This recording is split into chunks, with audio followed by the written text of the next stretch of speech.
નમસ્કાર વિદ્યાર્થી મિત્રો, સ્વાગત છે આપનું વિદ્યાકુલ ગુજરાતી ચેનલની અંદર.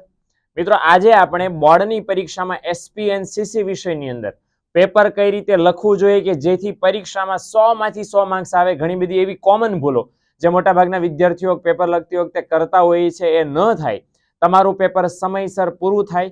કયા વિભાગની અંદર કયો જવાબ કેટલી લંબાઈમાં લખવો જોઈએ, આ તમામ પ્રશ્નોનો જવાબ આજના લેક્ચરની અંદર તમને મળવાનો છે. હું એક આદર્શ ઉત્તરવહી કઈ રીતે લખાવી જોઈએ એનું એક ડેમોન્સ્ટ્રેશન તમારી સમક્ષ રજૂ કરવાનો છું. જ્યારે કોઈ પણ પેપર ચેકર પેપર ચેક કરે તો કયા જવાબમાં કઈ માહિતી માંગતા હોય છે આની ડિટેલ હું તમારી સાથે શેર કરવાનો છું. એટલે ખાસમાં ખાસ તમને ખ્યાલ આવી જશે કે પેપર કઈ રીતે લખવું જોઈએ કે જેથી સારામાં સારા માર્ક્સ આવે. કઈ ભૂલો એવી ન કરાય કે જેથી એના માર્ક્સ બોર્ડની પરીક્ષામાં કપાઈ જાય અને તમને ઓછા માર્ક્સ આવે. તો એ ન થાય એટલા માટે ખાસ છેક સુધી લેક્ચર જોજો અને વિડીયોને જાણજો, માહિતી લેજો અને તમારા મિત્રો સાથે શેર કરજો. તો શરૂ કરીએ એસપીસીસી વિષયનું પેપર, જેની અંદર કેટલી ભૂલો થઈ છે, કેટલા માર્ક્સ દેવાના છે એની આપણે જાણકારી મેળવીએ. નમસ્કાર વિદ્યાર્થી મિત્રો, જે મેં હમણાં વાત કરી એમ એસપીસીસી વિષયનું પેપર જેની અંદર સૌપ્રથમ એ વિભાગ છે. સૌથી પહેલા કહી દઉં કે ઘણા બધા વિદ્યાર્થીઓ ભૂલ કરે છે પેપરને સારું દેખાડવાની બળતરામાં અહીંયા આવી ડેકોરેશન ડિઝાઇન કરી નાખે છે. એની કાંઈ જરૂર નથી. માત્ર સેક્શને મોટા અક્ષરે લખશો તો પણ ચાલશે, ગુજરાતીમાં વિભાગે લખશો તો પણ ચાલશે. 20 MCQ આપણા પેપરની અંદર છે અને 20 MCQ છે અહીંયા આ રીતે દર્શાવેલા છે. ઘણીવાર એવું થાય જે આ ભાઈને ભૂલ કે આ બેનને જે ભૂલ થયેલી છે પેપર લખવામાં કે અહીંયાથી ખોટું થઈ ગયું છે, ખોટું લખાઈ ગયું છે, આગળ પાછળ થઈ ગયું છે. તો હવે એની ઉપર ને એની ઉપર ન ઘૂંટતા અહીંયા બાજુમાં સારા અક્ષરે લખેલું છે. એટલે ફાયદો શું થાય કે પેપર ચેકર છે એને મૂંઝવણ ન થાય કે આમાં શું લખેલું છે, ABCD શું લખેલું છે. બીજું કે જેટલા પણ MCQ તમે અહીંયા લખો છો એ બધા MCQ છે એ બધા MCQ એક લીટી છોડીને લખો અને એમાં પણ આ સિસ્ટમ રાખો જ કે ABCD માંથી જે આવતું હોય એ લખો, એ દર્શાવો અને એની સાથે આ જવાબ પણ તમારે ખાસ લખવાનો છે. ખાલી ABCD લખીને ચાલી નહીં જતા. ઘણીવાર એવું થશે કે ભૂલમાં તમે બીજું લખ્યું હશે, અહીંયા બીજું લખ્યું હશે, માર્ક્સ નહીં મળવાની સંભાવના હશે. પણ જો બે લખ્યું હશે તો કાંઈ પેપર ચેકરની ભૂલ નહીં થાય અને જલ્દીથી પેપર ચેક કરી શકશે અને તમને માર્ક્સ ઝડપથી મળશે. ભૂલ નહીં થાય એની સંભાવના રહે. ઓકે, એટલે આ વસ્તુનું ખાસ ધ્યાન રહે મિત્રો. ઓકે, એટલે MCQમાં ABCD જે આવતું એ પણ લખવાનું છે અને શબ્દો પણ લખવાના છે. ચાલો સેક્શન બી ની ત્યાર પછી વાત કરીએ. સેક્શન બી માં 10 સવાલ લખવાના છે, આપણને ખાસમાં ખાસ ખ્યાલ છે. અને એક દાખલા તરીકે એક સવાલ આપણી પાસે માંગ્યો તો વીમાના પ્રકારો જણાવો. તો બસ વીમાના મુખ્ય પ્રકારો બે જ છે, સામાન્ય વીમો, જીવન વીમો. હે ને? હવે આ બે લખેલા છે તો આ રીતે ખાસ 1 માર્ક્સ તમને મળી જશે. ઓકે, અહીંયા હું તમને કહેતો તો ખોટું પડે તો કઈ રીતે ચેકવાનું, તો જો અહીંયા પેન્સિલથી આ રીતે ચેકેલું છે, દેખાય છે ને? આ રીતે ચેકશો તો ચેકેલું સારું લાગશે. નહીતર જો આ રીતે આમાં ઘૂંટશો તો આ છે તમારા પેપરની ઇમ્પ્રેશન આખી બગાડશે. હે ને? એટલે આ રીતે ટ્રાય કરો કે થાય. અને મેઇન જે શબ્દ છે એની રીતે પેન્સિલથી અંડરલાઈન કરો તો પણ ફાયદો થશે. 1 માર્ક્સ આનો મળી જશે. રજૂઆત એટલે શું, એવી 1 માર્ક્સમાં એની વ્યાખ્યા પૂછી. રજૂઆત એટલે હેતુના સંદર્ભમાં વ્યક્તિ કે જૂથની યોગ્ય માહિતી પૂરી પાડવી અથવા તો સમજાવવી.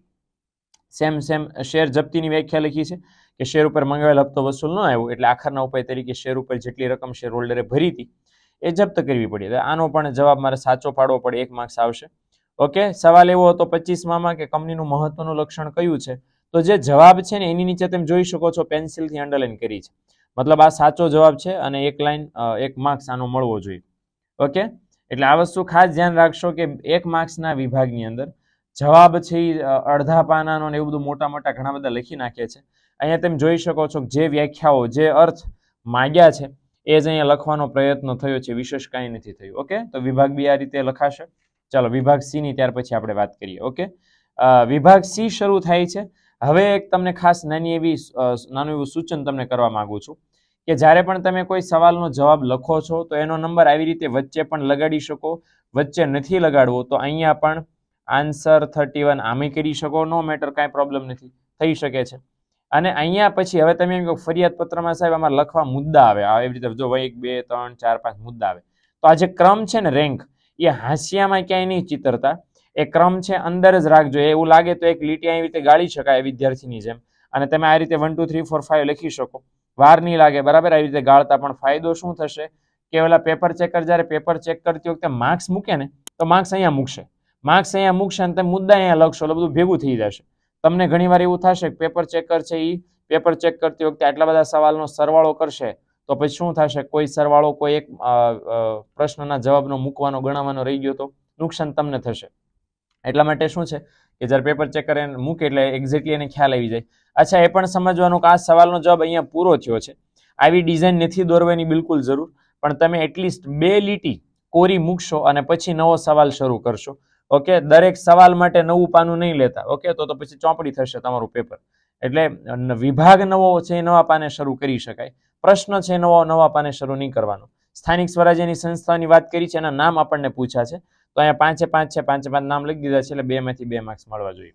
સિમ્પલી એવી રીતે અહીંયા 33મો સવાલ છે, પરિપત્રના કાર્યો જણાવો. તો 4 કાર્યો અહીંયા જણાવેલા છે, 4 જ કાર્યો આપણે લખવાના થશે, હે ને?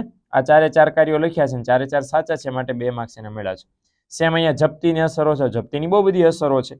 અહીંયા ભલે 5 લખેલી પણ તમારે લખવાની થશે કોઈ પણ 4.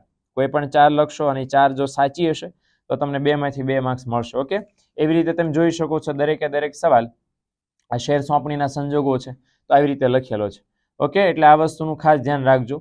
એક ભૂલ એ પણ છે બીજી, ઓકે, કે અહીંયા સવાલ છે આ 40 નંબરનો હતો, વિદ્યાર્થી 39 નંબરનો લખ્યો છે. ઘણીવાર તમારાથી પણ આ ભૂલ થશે કે ક્વેશ્ચન પેપરમાં આ જે સવાલ છે 40 નંબરનો છે પણ નંબર ઉપર માર્યો છે ખોટો, 39 નંબરમાં. 39 નંબરમાં તો કંઈક બીજું આવે.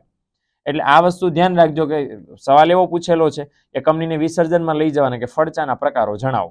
ઓકે, તો એનો ચાર્ટ દોરવાનો તો સિમ્પલ, જવાબ સાચો લખ્યો છે, નંબર ખોટો છે. આવી અવસ્થામાં પેપર ચેકર માર્ક્સ આપશે નહીં. એટલે છેલ્લે 5 કે 10 મિનિટ જ્યારે હું તમને એમ કહું કે ચલો વધે છે એ વધેલાનો ઉપયોગ કરો, એ ઉપયોગ ક્યાં કરવાનો છે? આ વસ્તુ ચેક કરવામાં કે ભાઈ જે સવાલનો નંબર છે એ સાચો લગાડ્યો છે ખોટો. એટલે ઘણીવાર શું થશે કે આવા ખોટાના કારણે જે તમારા 2 માર્ક્સ કપાવાના હશે એ નહીં કપાય. આ ખાસ ધ્યાન રાખજો. છેલ્લી 5 કે 10 મિનિટ આની અંદરથી તમારે વધવી જોઈએ. ઓકે, ચાલો સેક્શન ડી ની વાત કરી લઈએ આપણે. સેક્શન ડી માં 41મો સવાલ છે 3 માર્ક્સ ની અંદર. 9 મુદ્દા અહીંયા લખેલા છે પણ 6 થી 9 મુદ્દા તમારી પાસે માંગવામાં આવે છે. એમાં ખાસ યાદ રાખજો કે કોઈ મુદ્દાની અંદર મેઇન એવો શબ્દ છે જે હાઇલાઇટ કરવા જેવો છે, પેન્સિલથી અંડરલાઇન કરો. ઘણા બધા એમ પૂછે બ્લેક પેન સાહેબ એનથી હાઇલાઇટ કર્યા હોય તો બ્લેક પેન વાપરવાની નથી, ખાલી બ્લુ પેન અને પેન્સિલ. ઓકે, એ ઇનફ છે. એના સિવાય બીજું કોઈ ડેકોરેશનની કાંઈ જરૂર નથી. કલરની કોઈ પેન નથી લાવવાની જરૂર. બ્લુ પેનથી લખો જે મેઇન શબ્દ છે આ રીતે એ અંડરલાઇન કરી દેવાનો છે. 3 માંથી 3 માર્ક્સ તમને મળી જશે, પણ આવી રીતે સાચું લખેલું હોવું જોઈએ. ઓકે, ચાલો 42 નંબરનો સવાલ છે, શેરના પ્રમાણપત્રમાં સમાવિષ્ટ થતી વિગતો જણાવો. તો અહીંયા વિગતો તમામ લખી છે અને 3 માર્ક્સ આપણે આપ્યા છે. ઓકે, હાલો ત્યાર પછી છે ડિબેન્ચર ટ્રસ્ટ ડીડ. હવે ડિબેન્ચર ટ્રસ્ટ ડીડ જેવો સવાલ છે તો એ પણ જો અહીંયા આખો લખેલો છે કે ટ્રસ્ટ ડીડ છે એ કોને કહેવાય.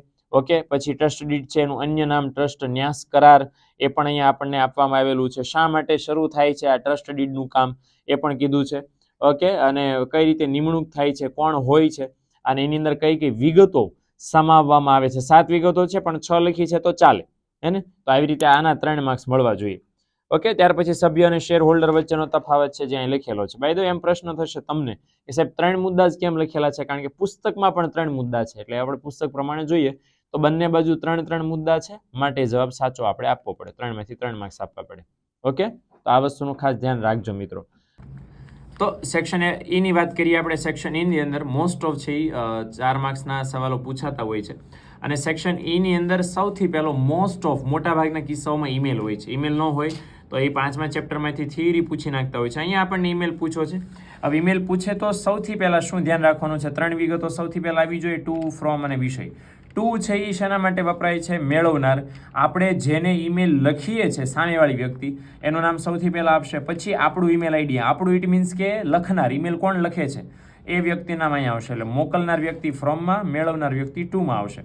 વિષય પણ આ જ લાઈનમાં લખવાનો છે અને વિષય એવી રીતે શ્રીમાન સંબોધન પણ આવશે. અચ્છા, તમને પૂછશો સાહેબ આમાં તારીખ કેમ નથી? તો મિત્રો ઈમેલમાં તારીખ હોતી નથી. કેમ, શા માટે નથી હોતી? કારણ કે કમ્પ્યુટર જનરેટ કરે છે, એટલા માટે આમાં રાખવાની જરૂર નથી. ટેકનોલોજી છે. પત્રની બાકી બધું સામાન્ય પત્રની જેમ આપણે લખી નાખવાનું થશે. ઓકે, એટલે આ વસ્તુનું ખાસ ધ્યાન રાખશો. અચ્છા, 49 નંબરનો સવાલ છે એ આપણને તફાવત પૂછવામાં આવ્યો છે. યાદ રાખજો કે તફાવત પરીક્ષામાં પેપરમાં હોય તો અન્ય કોઈ પણ સવાલને બાકી રાખીને તફાવત સૌથી પહેલાં અટેન્ડ કરવો. સહેલો પડશે, જલ્દી પૂરો થશે અને તમારું કામ સરળ બનશે. માર્ક્સ જલ્દી મળશે પેપર ચેકિંગ વખતે. ઓકે, અને મોટા સવાલોમાં તો તફાવત હંમેશા પસંદ કરાય, કારણ કે મોટા સવાલો નિબંધ સ્વરૂપના હોય છે. ઇન કેસ કદાચ એમાં ક્યાંક લખવામાં ભૂલ થઈ તો તફાવતમાં માર્ક્સ કપાવવાની સંભાવના શક્યતા બહુ ઓછી છે. અને એટલા માટે અહીંયા મેં પુસ્તકમાં બાય ધ વે એવું કહેવાય છે જનરલી કે પુસ્તકની અંદર જે તફાવત આપ્યો છે એ પ્રમાણે ખાસ લખવાનું છે. 5 મુદ્દા આપ્યા છે પુસ્તકમાં, તો વિદ્યાર્થીએ પણ આ 5 મુદ્દા અહીંયા લખેલા છે, તમે જે જોઈ શકો છો. ઓકે, તો અર્થ, અસરો, સંજોગો, સભ્યપદ અને જવાબદારી, આવી રીતે એણે લખેલું છે. ડન. તો આ વસ્તુનું ખાસ ધ્યાન રહે. મુદ્દાના ટાઇટલ ઘણા એમ કહેશે કે સર યાદ ન રહે, તો જરૂરી નથી, પણ આ ન લખો ને આ પણ જો સાચું લખો તો પણ અગત્યનું છે કે તમારે એ કરવું પડશે કામ. બરાબર. ચોપડીમાં જો 5 મુદ્દા આપ્યા છે તો 5 લખો. પેપર ચેકર ઉપર છે, એ કેટલા માર્ક્સ આપશે એ એની મરજી.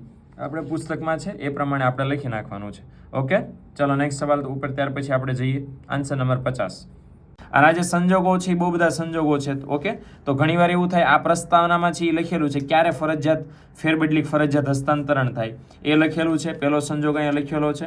આવું તમે બોક્સ ન પણ બનાવો, ખાલી અંડરલાઈન કરશો મુદ્દા નીચે તો પણ ચાલશે. ઓકે, ચાલો, બરાબર. એટલે આ રીતે ખાસ આ ધ્યાનમાં લેવાનું છે. તમે જોઈ શકો છો દરેકે દરેક મુદ્દા આવી રીતે સરસ સમજાવ્યા છે. હવે ઘણા એમ કહેશે કે આમાં તો અક્ષર સારા છે, અમારા અક્ષર સારા ન હોય તો કાંઈ ટેન્શન નથી. એટલીસ્ટ અક્ષર ઉકલાય એવા હોવા જોઈએ, વંચાવા જોઈએ, ખબર પડવી જોઈએ કે શું લખેલું છે. કન્ટેન્ટ જ્યાં સુધી તમારું વાંચી શકાય એવું છે ત્યાં સુધી કોઈ પ્રશ્ન નથી. ઇન કેસ માર્ક્સ કપાય ક્યારે કે તમારા અક્ષરો વાંચી શકાય એવા જ નથી, કોઈ કાળે છે, પ્રોબ્લેમેટિક છે અક્ષરો, અને ત્યારે છે એવરેજ કરતાં પણ ઓછા માર્ક્સ આવશે. એટલે અક્ષરો છે બને એટલા સારા કરવાનો પ્રયત્ન કરશો, હે ને. ચલો, તમારી પાસે જેટલો સમય વધ્યો છે એ સમયમાં તમે અક્ષરો સારા કરો, એની પ્રેક્ટિસ ખાસમ ખાસ કરજો, નહીંતર માર્ક્સ એના કપાઈ શકશે. એકાદો 1.5 માર્ક્સ કપાય ઇન કેસ. સેક્શન એફની આપણે વાત કરીએ, જેની અંદર 5 માર્ક્સના પત્રો પૂછાતા હોય છે. ઓલમોસ્ટ બધા પત્રો છે, એટલે આ વસ્તુનું ખાસ આપણે મિત્રો ધ્યાન રાખશું. હવે શું અહીં કરવાનું છે, પત્ર પૂછાય, લખનાર છે, દાખલા કે આ સૌથી પહેલો બેંકનો પત્ર છે. લખનાર કોઈ સંસ્થા હોય તો હંમેશા સંસ્થાનું નામ વચ્ચે મિડલમાં આવશે. લખનાર કોઈ વ્યક્તિ છે, ઇન્ડિવિજ્યુઅલ, મારી તમારી જેમ, તો એનું નામ વચ્ચે નહીં આવે, એનું નામ અહીંયા જમણી બાજુ આવશે. ફોન નંબર અને ઈમેલ તો બધાનું હોય એટલે ફરજિયાત બધાનું લખવાનું છે. એડ્રેસ લખ્યું છે, તારીખ અહીંયા લખી દેવાની છે.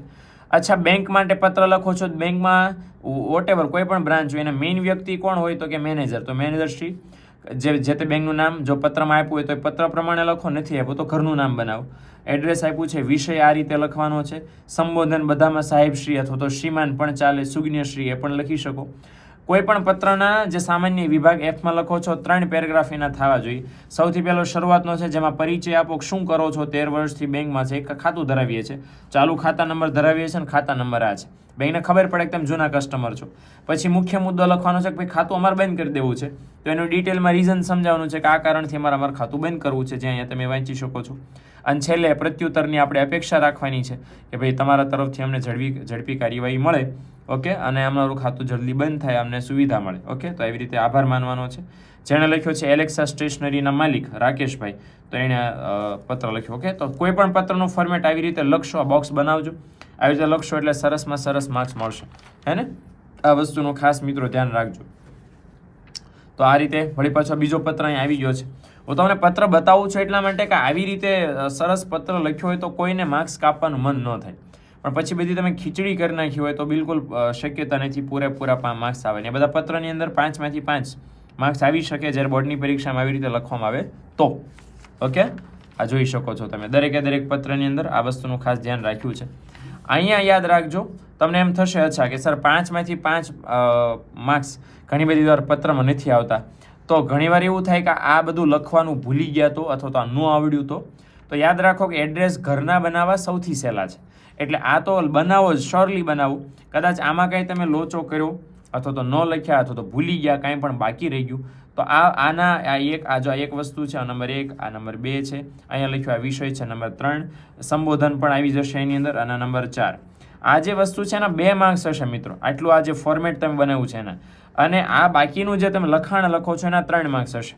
તો આ યાદ રાખજો, કદાચ તમે ક્યાંય આ નથી આવડતું અને છતાં એમ કે પત્ર મને આવડતો જ નહોતો, મેં લખ્યો જ નહીં, મને ખાલી એડ્રેસ આવડતું તો એ શું લખે, અને એમ મૂકીને વહી આવ્યો. તો એવું કરવાને બદલે તમને જેટલું આવડે છે ચિતરજો, પેપર ચેક કરીને જેટલા માર્ક્સ આપવા હશે એટલા આપશે. કોરું મૂકીને આવશો તો કાંઈ નહીં આપે. પણ આ રીતે ફોર્મેટ છે, આ વસ્તુનું ધ્યાન રાખજો કે આ 4 વસ્તુના 2 માર્ક્સ હશે, બાકી આના 3 માર્ક્સ હશે. તો કોઈ પણ પત્ર ભૂલાય નહીં, એ વસ્તુનું ધ્યાન રાખજો. અને વિભાગ F આખો પત્રનો છે, મે બી ટ્રાય એવી કરજો બધા પત્ર લખો, તમારો સમય બચશે અને જલ્દી પેપર પૂરું થઈ જશે, હે ને? ઓકે, તો આવી રીતે આ કોઈ પણ પત્ર જોઈ શકો છો. કોઈ જગ્યાએ બીડાણ હોય તો બીડાણની જગ્યા આ છે. અહીંયા બીડાણની ફરજિયાત બધામાં નથી હોતું, જ્યાં જરૂર હોય ત્યાં આપણે લખવાનું હોય છે. ઓકે, અને આ 59 નંબરનો છેલ્લો પત્ર છે, જે અહીંયા આ રીતે, આમ તો 60 નંબરના સવાલ આવે છે ટોટલ, પણ એમાંથી એણે આ પસંદ કર્યો છે. તો આ રીતે અહીં છે. ઓકે, LIC હોય તો એનો ખાસ જીવન વીમાનો પત્ર લખો તો સંદર્ભ ફરજિયાત લખવાનો. સંદર્ભ એટલે શું? કયો કે કસ્ટમર જૂના છે તો એણે કઈ પોલિસી વીમા કંપનીની લીધેલી છે. જો પોલિસી નામ છે જીવન તૃપ્તિ પોલિસી નંબર આ.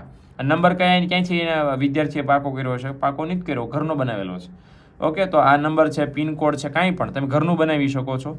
કોઈ સાચી માહિતી એડ્રેસમાં લખવી ફરજિયાત જરૂરી નથી. Okay, done. તો આટલું પેપરમાં તમે ધ્યાન રાખશો તો આઈ એમ વેરી શ્યોર કે SPCCના વિષયમાં પૂરેપૂરા માર્ક્સ તમને મળશે અને 100ની નજીક તમારા માર્ક્સ હશે. પણ આ પ્રમાણે પેપર લખાય તો માર્ક્સ આવશે. ઓકે મિત્રો, મળીએ નેક્સ્ટ લેક્ચરની અંદર, નેક્સ્ટ વિડીયોમાં. વિડીયો ગમ્યો હોય તો લાઇક કરજો, શેર કરજો અને વિદ્યાકુલ ગુજરાતી ચેનલને સબસ્ક્રાઈબ કરજો.